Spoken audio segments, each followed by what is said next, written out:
세상을 이기는 이김은 우리가 하나님의 자녀라는 겁니다. 그러면 하나님께서 하나님의 자녀들에게 주어지는 특권이 무엇인지를 오늘 말씀을 통하여 몇 가지를 상고해 보고자 합니다. 먼저 13절에 내가 하나님의 아들의 이름을 믿는 너희에게 이것을 쓴 것은 너희로 하여금 너희에게 무엇을요? 영생이 있음을 알게 하려 함이라. 여러분, 우리가 하나님의 자녀이면서 이 세상을 이길 수 있는 믿음을 가진 자에게 하나님은 특권을 주셨는데 영생을 가졌다는 사실입니다. 영생이 무엇일까? 영원한 생명, 영원한 삶을 말합니다. 누군가는 그토록 이 영원한 생명을 얻기 위하여, 영생 불사를 얻기 위하여 수많은 노력과 애씀과 모든 것들을 투자해도 얻지 못하고 죽어간 수많은 자들이 많습니다. 그런데 오늘 저와 여러분에게 영생이 있다는 것, 여러분, 저와 여러분에게 영생이 있다는 사실이 무엇으로 근거하고 어디에서 나왔는지 우리가 말씀을 통해서 함께 얻고자 합니다. 요한일서 5장 12절 말씀에 아들이 있는 자에게는 생명이 있고 하나님의 아들이 없는 자에게는 생명이 없느니라. 요한복음 3장 16절에 하나님의 세상을 이처럼 사랑하사 독생자를 주셨으니 이는 그를 믿는 자마다 멸망치 않고 영생을 얻게 하려 하심이라.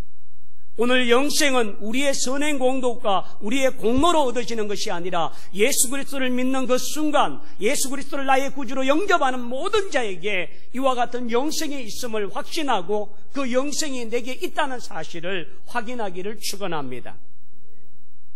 근데 여러분, 기쁩니까? 근데 얼굴에는 별로 기뻐하는 기색이 없어요. 내가 영원한 생명을 갖고 있다는 이 사실이 나를 기쁘게 하고 나를 위로하게 하고 나를 용기 나게 만들고 나에게 힘과 능력을 주고 세상을 살아갈 때에 두려움 없는 능력을 가져야 되는데 우리는 영생을 가진 자이면서도 영생의 참 의미를 알지 못하는 것 같아요. 따라합시다. 영생이란 지금부터 영원히 사는 것이다. 이렇게 이야기하면, 목사님, 우리가 영생을 가졌는데 이 땅에서 왜 그렇게 아프고 힘들어서 병원에 치료를 받고 입원을 해야 되고 수술을 하고 꼬매고 해야 합니까? 여러분, 우리 육신은 완벽한 존재가 아닙니다. 나그네 이 땅에 사는 인생이 잠깐 사용하는 몸이지 영원한 하나님의 나라에 들어가는 몸이 아닙니다. 오래 쓴 몸은 고장나고 고장난 건 고쳐 쓰면 됩니다. 그것이 불행이다, 그것이 고통이 아니라 힘든 것도 있고 아픔도 있지만 이것 때문에 우리의 영생을 빼앗아가고 우리의 영원한 생명이 사라지는 것은 아닙니다. 근데 오늘 우리가 영생을 가졌다라고 할 때에 죽어봐야 알지요. 죽음 영생이라고 말할 때에 단지 죽어서 영원한 생명을 누리는 그것으로만 생각할 때가 참 많죠. 그러나 영생을 소유한 자에게는 내 안에 예수가 계신 줄 믿습니다. 그분이 나를 다스리시면 나의 모든 염려와 걱정과 불안과 두려움과 초조와 모든 내 인생의 무거운 것들이 그분이 내게 평안을 주실 줄 믿습니다. 그러므로 영생을 가진 자에게 평안이 있는 줄 믿습니다. 따라합시다. 여호와 샬롬. 여러분 자신에게 여호와 샬롬이라고 한번 물어보죠. 시작. 평안이 있습니까?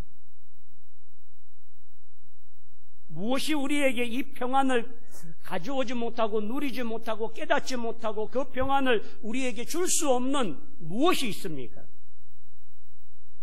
우리 앞에 놓여있는 걱정, 근심, 염려, 질병, 고난, 이 무거운 짐들이 우리가 누려야 될 이 평안을 빼앗기고 그것을 보지 못하게 만들고 무감각하게 만들어 버리는 것들입니다.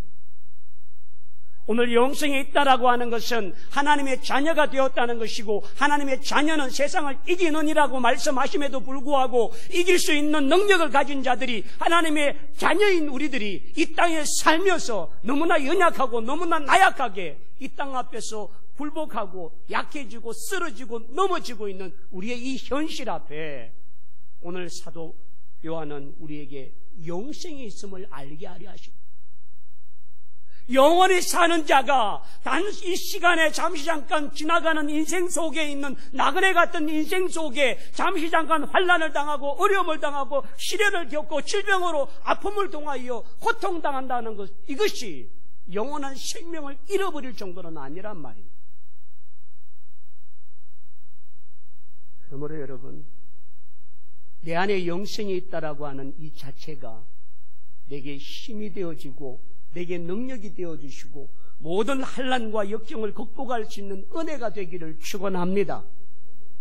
그런 의미에서 내 속의 영생은 하나님의 자녀일 뿐만 아니라 하나님이 나와 함께 하시고 나를 돌보아주시고 나를 인도하시고 나를 지켜주시는 무책임하게 영생을 준 것만이 아니라 그 영생을 누리고 그 영생을 가지고 그 영생을 행할 수 있는 은혜까지 주신 줄 믿습니다.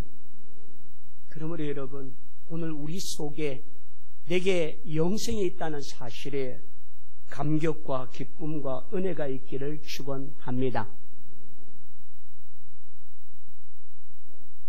지난 수요일도 잠시 말씀을 드렸는데, 우리가 갖고 있는 이 영생에 대한 기쁨이 대한민국이 월드컵 첫 승을 얻은 것보다 별로 안 기뻐요. 대한민국이 4강 들어가서 온 나라가 빵빵거리고 밤새 대한민국 난리가 났는 것보다도 내가 영생을 받은 게 그보다도 더 못한. 여러분, 곰곰이 생각해 보십시오.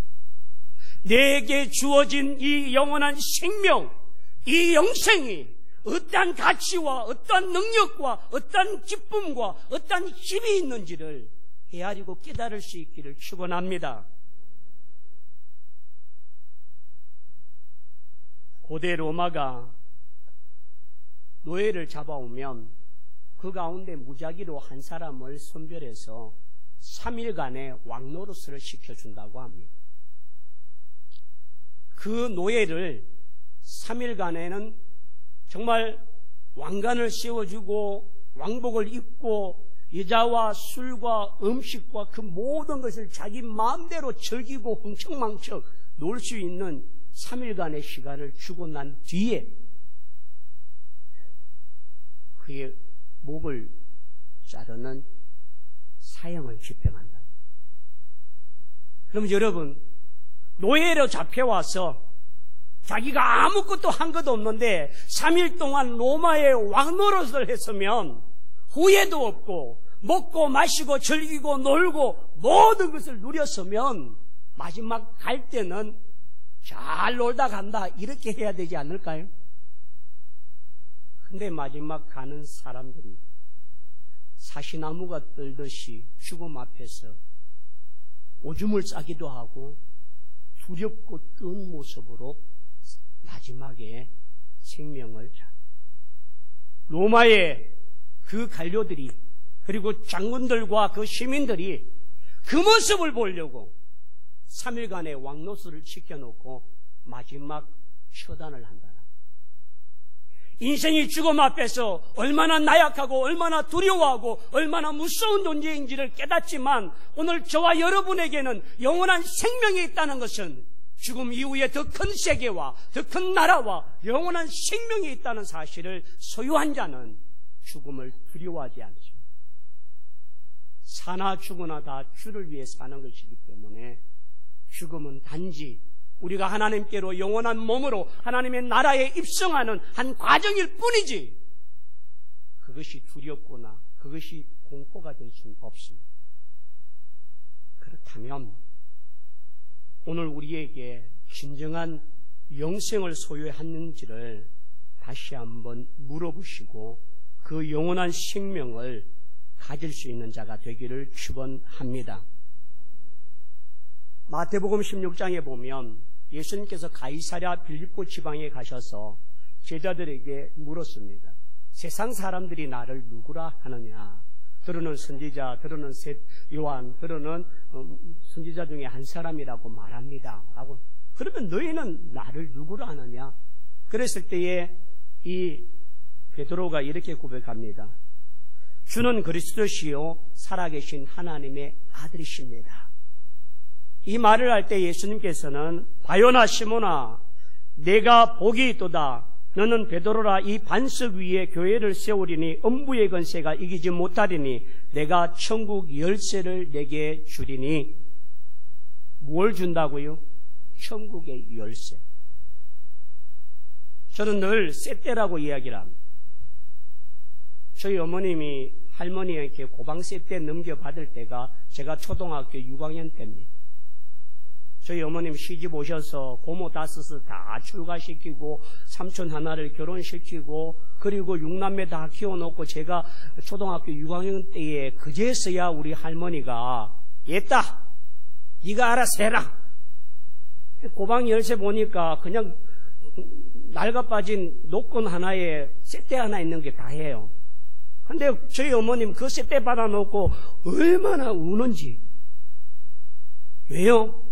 어머님 저녁 밥 해야 되는데요 하면 쇳대 가지고 받아서 저희 어머님 강에 가서 할머니가 이야기합니다.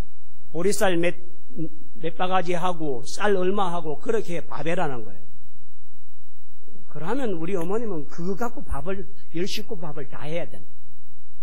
어떤 데는 오늘 쌀 퍼지 말고 밀가루 갖고 해라. 그러면 수제비를 만든지 국수를 만든지 알아서 하시.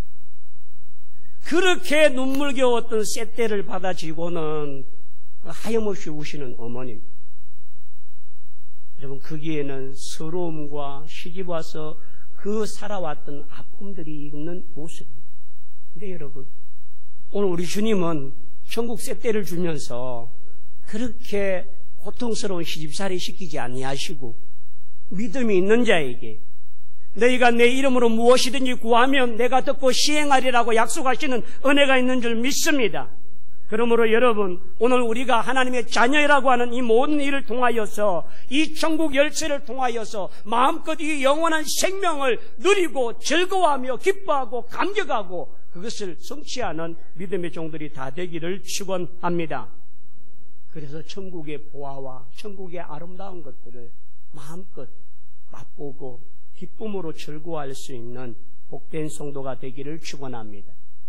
두 번째는 세상을 이기는 믿음은 기도의 특권이 있습니다. 그를 향하여 우리의 가진 바 담대한 것이 이것이니 그의 뜻대로 무엇인지 구하면 들으심이라 라고 말씀하죠. 그의 뜻대로 무엇이든지 구하면 들으심이라고 말씀하셨습니다. 기도는 영혼의 호흡과 같다라고 말해요. 우리가 내뱉을 때는 더러운 것들을 내뱉지만 이 하나님 앞에 들음하실 때는 하나님의 깨끗한 말씀과 은혜를 줍니다. 그러므로 기도하는 모든 특권, 우리에게 기도할 수 있는 능력을 주신 것은 우리가 기도하여 구할 때마다 응답하시고 주시겠다고 하는 약속이 있는 줄 믿습니다. 기도의 능력을 아는 자만이 기도를 할 수가 있습니다. 여러분, 계란 가운데에 유정란이 있고 무정란이 있습니다. 근데 만약 이 두 손에 똑같은 계란을 가지고 유정란과 무정란이 있는데 우리가 구별을 하기란 참 어렵습니다. 색깔도 크기도 보기도 다 똑같아요. 그걸 구별할 수 있는 유일한 방법은 암탉이 그 계란을 품고 21일만 지나면 돼요. 유정란은 암탉이 병아리를 품어서 21일 동안 그것을 잘 하면 거기에서 생명이 태어나. 그러나 무정란에는 아무런 생명도 없고 계란은 썩어질 것입니다. 내 안에 예수가 있는 사람에게는 우리가 기도하면 내가 듣고 시행하리라고 말씀하시고 너희가 내 이름으로 구하라 그리하면 내가 시행하겠다고 말씀하시는 은혜가 있는 줄 믿습니다. 그러므로 여러분 기도의 능력을 가지고도 사용하지 않으려고 하는 이유가 무엇입니까? 내가 능력이 있었습니까? 기도하지 않아도 될 만큼 나의 모든 삶이 편안하십니까? 오늘 사랑하는 성도들이요, 우리는 기도의 능력을, 하나님 앞에 받은 이 기쁨과 감격을 하나님 앞에 사용할 수 있는 자가 되기를 축원합니다. 오늘 요한일서 5장 12절에 아들이 있는 자에게는 생명이 있고 하나님의 아들이 없는 자에게는 생명이 없느니라고 말씀하셨는데, 생명의 유무는 결국 기도를 통하여 응답이 있느냐, 응답을 확신하느냐, 그것의 차이가 있는 것입니다. 그러므로 여러분, 오늘 우리 모두가 하나님 앞에 기도의 능력자가 되기를 축원합니다. 뉴욕타임즈와 조선일보에서 함께 기재된 내용인데요, 하버드 대학을 졸업한 전신마비 앨리스 양의 내용입니다. 이 앨리스라고 하는 여자아이는 중학교 1학년 때 교통사고를 통하여서 목 밑에 있는 모든 사지가 움직이지 않습니다. 그리고 단지 목 위에 있는 여기만을 움직이는데, 이 아이가 이런 장애를 갖고 어려움 중에 있는데, 근데 이 아이가 공부를 하면 어떻게 했는지 하버드 대학을 들어갔어요. 근데 이 아이에게 무엇이 하버드 대학을 들어가게 만드는 그런 도구를 삼게 했느냐 하면, 입안에 마우스와 같은 이걸 클릭을 하든지 이렇게 칩을, 컴퓨터를 만질 수 있는 칩을 입천장 위에 달아서 이 아이가 그것을 누르고 그것을 표현하고 그것을 하면 컴퓨터를 마음대로 움직일 수 있고 조정할 수 있는, 그걸 통해서 자기의 모든 것들을 하게 돼요. 하버드 대학에는 이 앨리스라고 하는 이 아이가 학교에 들어오면서 사상 최초로 전신마비 환자가 하버드 대학생이 된 겁니다.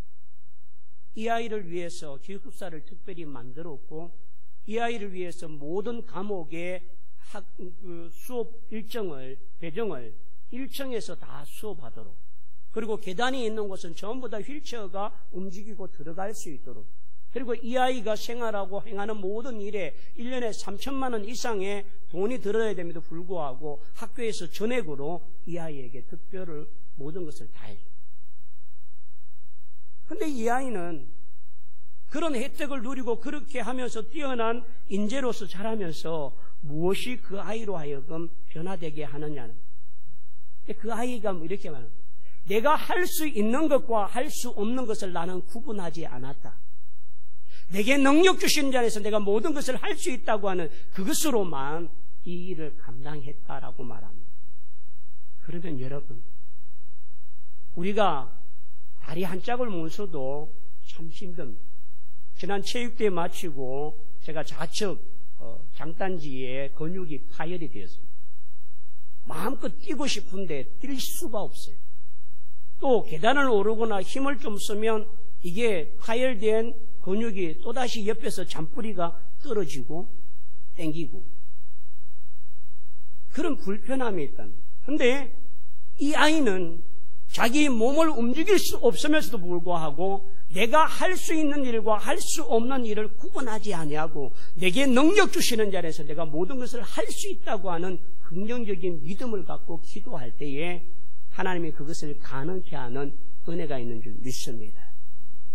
그러므로 여러분, 오늘 우리가 하나님을 제한하지 아니하고 하나님을 의심하지 아니하고 믿음으로 말미암아 바라고 소망하면 그것들이 이루어지고 그것을 성취할 수 있는 은혜와 능력이 있는 줄 믿습니다.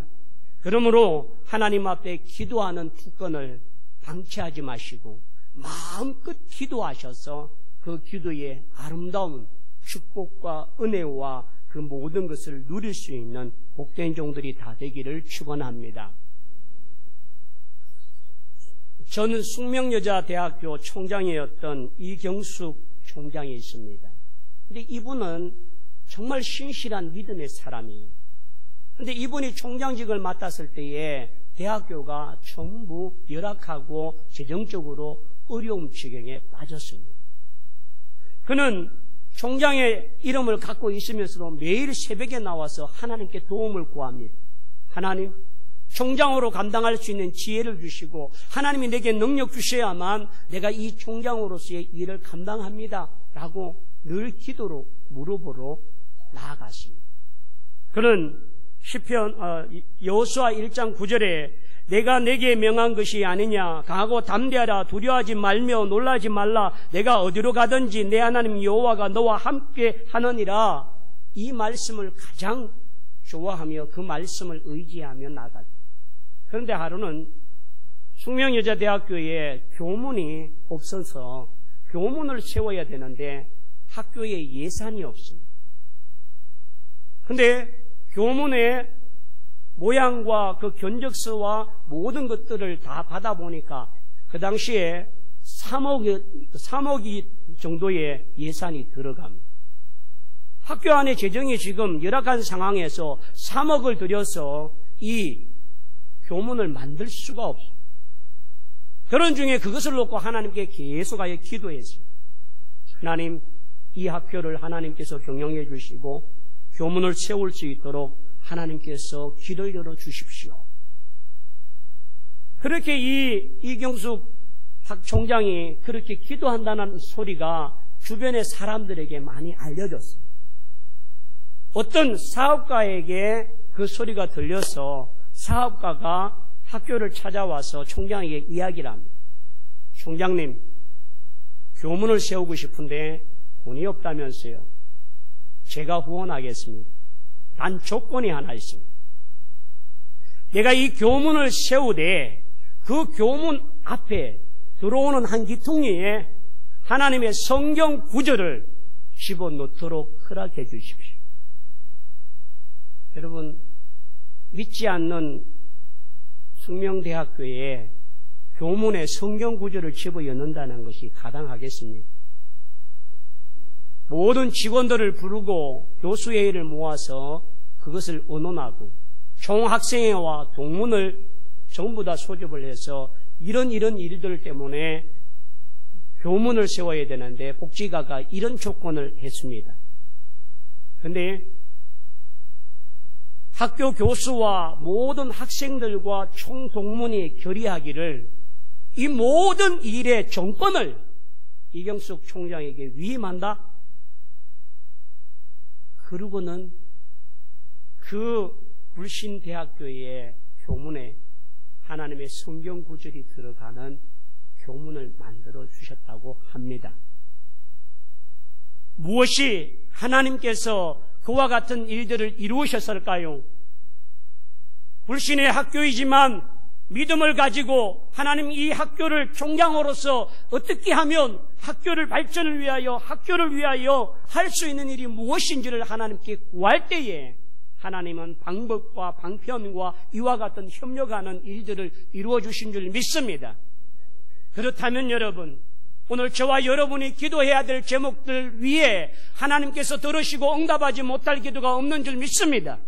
오늘 우리가 간절히 기도하고 사모한다면 하나님은 우리에게 기도하라고 말씀하시고 구하라 찾아라 두드리라고 말씀하신 그 하나님의 믿음 앞에 우리가 기도할 때마다 응답받는 역사가 있기를 축원합니다. 마태복음 21장 22절에 너희가 기도할 때 무엇인지 믿고 구하는 것은 다 받으리라. 요한복음 14장 14절에 내 이름으로 무엇이든 내게 구하면 내가 시행하리라. 오늘 하나님 앞에 믿음으로 구하여서 하나님이 시행하시고 응답하시는 놀라운 은혜가 있기를 축원합니다. 세 번째는 16절 말씀입니다.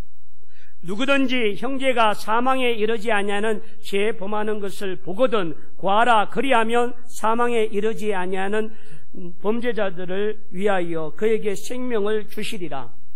여러분, 사망에 이르지 아니하는 죄, 그러면 사망에 이르는 죄가 뭘까는 16절 하반절에 보면 사망에 이르는 죄가 있으니 이에 관하여 나는 구하라 하지 않노라. 사망에 이르는 죄를 짓는 자에게는 그를 위하여 구하지 말라는 겁니다. 내가 응답지 아니하겠다는 겁니다. 그러면 사망을 이르는 죄는 무엇일까? 믿지 아니하는 죄, 성령을 거스리는 죄, 회개하지 않는 죄, 고범죄를 통하여 하나님 앞에 행하는, 그리고 우상 숭배를 하는, 하나님 앞에 사망에 이르는 죄라고 하는 것은 믿지 않는 죄와 회개하지 아니하는 죄와 성령을 거스르는 죄와 고범죄와 우상 숭배를 하는 이 일에 대해서는 하나님께서 그를 돌이킬 수가 없다는 거예요. 아간이 범죄해서 죽게 되었고 아나니아와 사피라가 성령을 거스려 죽었던 사실을 우리는 기억합니다. 그렇다면 오늘 이 말씀을 통하여서 사망에 이르는 죄에 이르는 자들을 포기하라는 말이 아니라 사망에 이르지 아니하는 죄를 범한 자들을 위하여 기도하라는 겁니다. 그 영혼을 놓고 그 생명을 놓고 하나님께 기도하라는 겁니다. 여러분, 우리 주변에 영생을 누리지 못하고 영원한 생명의 나라에 들어가지 못하는 수많은 영혼들이 내 곁에, 내 집에서 아침에 같이 아침을 먹고 이불 속에 함께 잠을 자고 멀쩡하게 사지육신이 멀쩡한 사람들이 많습니다. 아들이 있는 자에게는 생명이 있고 하나님의 아들이 없는 자에게는 생명이 없다라고 하는 이 말씀을 분명히 믿는다면, 내가 예수로 말미암아 영생을 가졌다는 것을 확신한다면, 영생을 갖지 못한 자의 영혼을 바라보며 심령을 바라보며 그 영혼을 위하여 우리가 기도하며 그를 위하여 하나님께 사망에 이르지 아니하는 죄를 범한 자를 위하여 기도하라, 그 영혼을 사모하라, 그 영혼을 위하여 깨어라 라고 하는 말씀인 줄 믿습니다. 여러분, 그 이름 속에 한번 불러보십시오. 여러분이 지금까지 관계를 맺고 사랑을 나누고 있고 알고 있는 자들 중에 불러줘야 될 이름들이 얼마나 많은지를 한번 보십시오. 그 이름 때문에 눈물 나지 아니하고 그 이름 때문에 주님께 부르짖지 못한다면 오늘 우리는 그들을 사랑하는 자가 아닙니다. 예수님은 예루살렘을 바라보면서 예루살렘아, 예루살렘아, 암탉이 병아리를 품듯이 내가 너희를 품으려 한 적이 몇 번이냐고 말씀하십니다.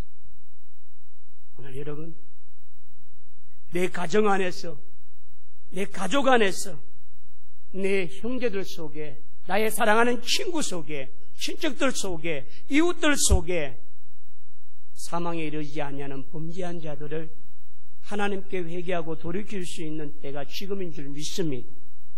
굳게 그 문이 닫혀버리고 나면 아무도 구원받을 자가 없습니다. 그러므로 여러분, 오늘 우리가 하나님 앞에 불러줘야 될 그 이름, 그에게 예수의 생명을 알려주고 예수의 영생이 있음을 말할 수 있는 우리가 되기를 축원합니다. 전하지 아니하느니 어찌 믿으리요 라고 말씀하셨습니다. 오늘 우리가 그의 영혼과 그의 생명을 놓고 기도할 때마다 하나님의 뜻을 이루는 자가 되기를 축원합니다. 18절에 보면 하나님께로부터 난 자는 다 범죄하지 아니하는 줄 우리가 아노라. 하나님께로부터 나신 자가 그를 지키심에 악한 자가 그를 만지지도 못하느니라. 하나님이 하나님의 자녀를 뭐해 주신다 하면 보호해 주신다는 거예요. 악한 자가 만지지도 못하고. 그러므로 여러분, 내가 사망의 엄침한 골짜기를 다닐지라도 해받음을 두려워하지 않을 것은 주께서 나와 함께 하십니다. 임마누엘 되신 주님을 통하여 어느 곳 어느 장소에서도 우리가 두려움이 없고 늘 주님과 동행하여 믿음으로 승리하는 자가 되기를 축원합니다. 마지막 21절에 자녀들아 너희 자신을 지켜 우상에게서 뭐라고요? 멀리하라. 이단과 미혹하는 자들과 우상 숭배자들을 가까이 하지 말라는. 아까 성령을 사망에 이르는 죄라고 할 때에 성령을 거스르는 죄와 우상 숭배라고 이야기합니다. 그러므로 여러분, 오늘 우리가 세상을 이길 수 있는 믿음을 가진 이 영원한 생명을 하나님 앞에 다시금 누리는 자가 되기를 축원합니다. 기도의 능력을 갖기를 원합니다. 형제를 위하여 기도하는 자가 되기를 원합니다. 그리고 우리를 보호하시고 인도하시는 하나님 앞에 늘 승리하기를 원하며 우상 숭배하지 아니하고 믿음으로 승리할 수 있는 복된 종들이 다 되기를 원합니다. 이 시간 다 함께 그를 향하여 가진 바 담대한 것을 외치기를 바랍니다.